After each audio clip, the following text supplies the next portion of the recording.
À Leucate, on a rencontré une autre personne qui fait partie de l'univers de Biquet. C'est Renaud Papillon Paravel, un musicien dont les sonorités sont envoûtantes.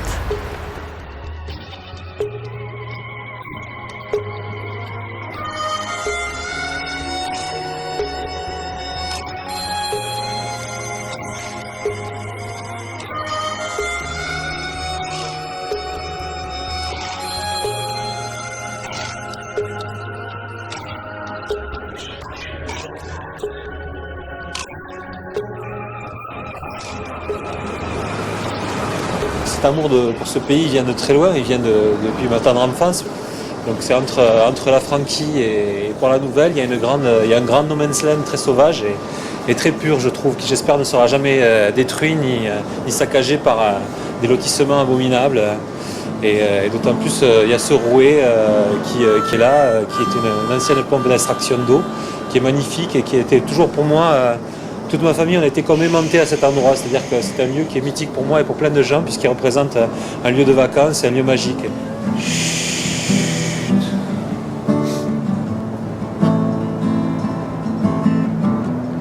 Je suis venu doucement pour vous parler de l'enfant, de l'enfant, de l'enfant, de l'enfant qui me dort dedans. Dès le départ dans la musique, j'avais l'intention de raconter, d'être compris, d'être entendu.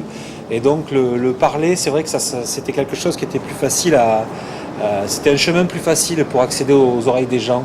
Je préférais parler des choses intelligibles et intelligentes, si je pouvais en tout cas, si c'était dans ma mesure, plutôt que de hurler comme le font plein des conneries qui souvent sont enjolivées dans de la crème chantilly mais qui ne veulent rien dire. Il faudra fatiguer l'enfant.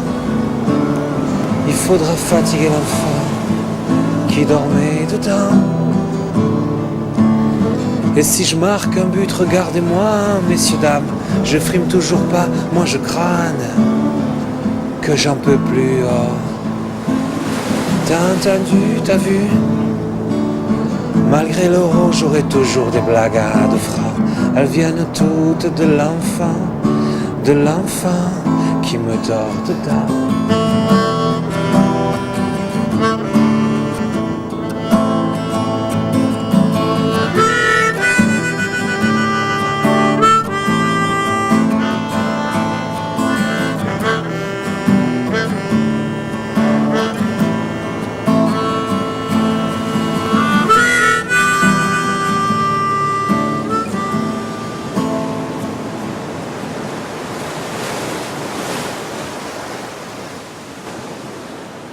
Oui, alors ça c'est une chanson qui s'appelle La plus belle chanson de tous les temps et qui parle des temps d'ici, des temps de Bages, de Sigean et des temps de Leucate, voilà, et de la vie actuelle.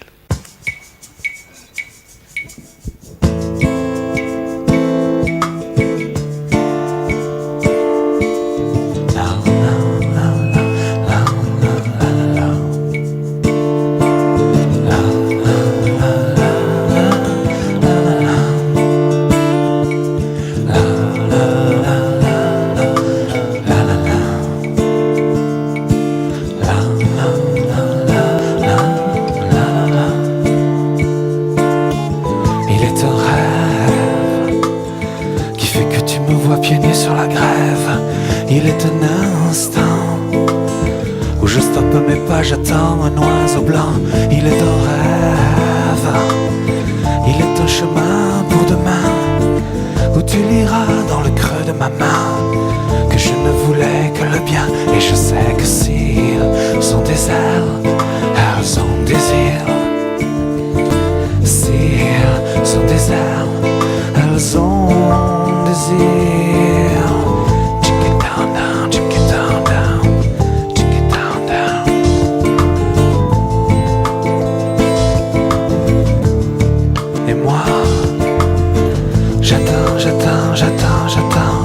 J'attends de la vie tout le temps. J'attends le soleil, j'attends le vent. J'attends allongé au bord des étangs. Après les orages passés, tu sais, je ne veux rien que le bien. Je veux des fleurs au fond du jardin. Je veux des fleurs dans la main.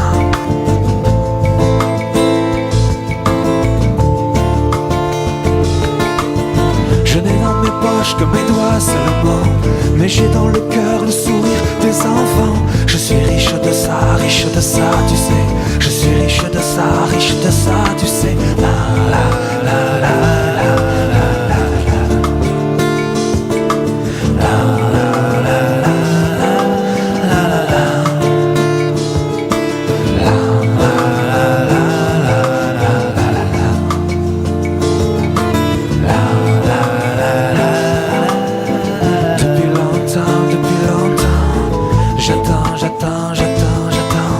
j'attends sous la pluie dans le vent. J'y laisse des plumes et souvent je guette le ciel en disant que s'ils sont des ailes, elles sont des îles. S'ils sont des ailes, elles ont des îles.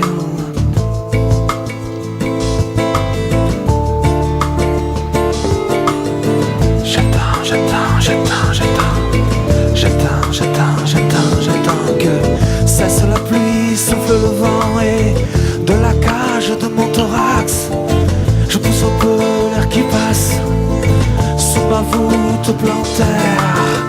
Glisse le vent, souffle de l'air. Et par ici, et par ici, et par ici, et par ici. S'ils sont des airs, elles sont des îles.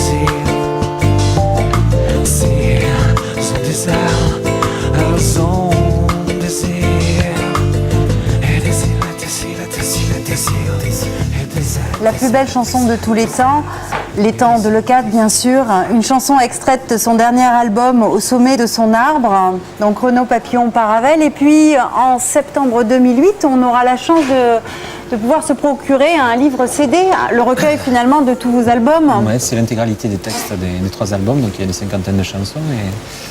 Et voilà, et des photos que je fais au bord des étangs et au bord de la mer l'hiver, donc il y a une 80 photos dedans. Oui, parce que vous êtes initialement photographe quand même. Et graphiste avant d'être musicien. Bien sûr. Et voilà, et puis à l'intérieur il y aura un CD aussi à des reprises très acoustiques des chansons de mes précédents albums. On aura aussi le bruit de la nature. Voilà, j'enregistre des sons, les étangs, le vent, la mer, voilà. Et tout ça, c'est pour mieux se plonger finalement dans l'ambiance qui règne ici à Leucate, surtout hors saison. On est ailleurs. Ben ouais, voilà, ça crée d'autres sensations. La mer l'hiver, de toute manière, ça donne un peu le sentiment que le lieu vous appartient un petit peu aussi, quoi. C'est l'hiver qu'on en profite. Mais l'été, on peut le partager, on peut aussi se régaler. Ici, chez Biquet, on a une carte. Qu'est-ce que vous souhaitez manger? Moi, je suis tout ce qui sort de la mer en général, mais les calamars en particulier. Des calmars, on en a? Nous avons les calmars, ouais. On travaille à la plancha, c'est une cuisine rapide, faite dans l'instant. Plus de 12 poissons, tous travaillés à la plancha, poissons frais méditerranéens. D'ailleurs, nous avons un cuisinier un peu exceptionnel qui s'appelle Fabrice Mignot. Il vient passer l'été et travailler, Fabrice, merci. C'est quoi, des tellines? Des tellines, voilà. Et la dorade briquet. La dorade à l'ail cramade. L'ail cramade. C'est une spécialité leucatoise de l'ail cramé, mais pas tout à fait quand même, dans de l'huile d'olive. Pour pouvoir parfumer le poisson légèrement. Vraiment parfaitement le poisson. Comment on maîtrise la cuisson, Fabrice? C'est des choses qu'on apprend à l'école? Non, du tout, non. C'est pas un mode de cuisson qu'on apprend. C'est pas le classique français, qui est plutôt d'origine méditerranéenne et espagnole. Donc il faut apprendre à maîtriser cette plancha avec différents points de chauffe pour arriver à bien cuire le poisson, le saisir au départ et finir de le cuire ensuite dans un point un peu moins chaud pour garder le maximum le poisson frais. Donc on aura toutes les saveurs c'est ça, en fait, c'est garder une chair qui n'a pas bouilli, qui a juste été saisie, qui garde toute sa tendresse et son goût. Oui, ça doit vous changer de travailler dans cette ambiance? Oui, ça change. Je travaille dans quelques grandes brigades et c'est pour ça que j'ai voulu rejoindre Biquet pour un peu m'ouvrir à d'autres perspectives quand j'ai vu un peu le concept et le lieu avec tout ça. Une décoration un petit peu décalée avec des artistes qui exposent. Comme par exemple, je ne sais pas si vous avez remarqué, les boîtes là, ce sont des boîtes de Sylvie Romieux, c'est le travail d'une plasticienne. Une plasticienne de Portel. Que vous avez rencontrée ici, bien sûr. Oui, bien sûr, qui est venue manger une fois ici. Et puis, elle travaille sur les poupées aussi. Et un travail sur les poupées, un travail de photo sur les poupées. Que vous pouvez voir à Portel, donc, dans sa galerie. Oui, c'est dans la rue principale de la ville, du village. Ça s'appelle le Poisson Bleu et c'est un travail d'introspection de plusieurs années.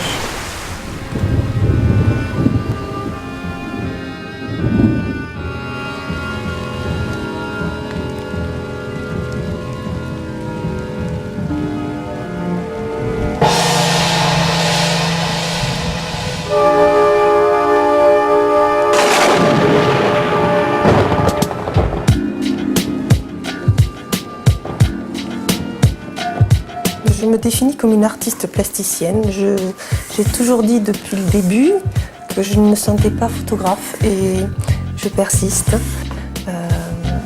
C'est venu assez vite, assez naturellement de fabriquer ces boîtes pour présenter des images. Et puis symboliquement, j'aimais le fait de me dire que tout ce qui était visible, tout ce qui était à l'extérieur, n'était pas forcément le plus important. Peut-être c'était encore plus important ce qui se trouvait à l'intérieur et qu'on ne voyait pas.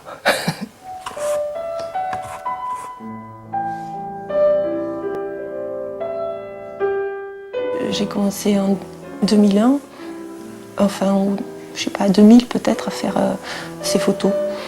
Et c'est probablement parce que je n'arrivais pas à parler de certaines choses que j'ai fait ce travail-là.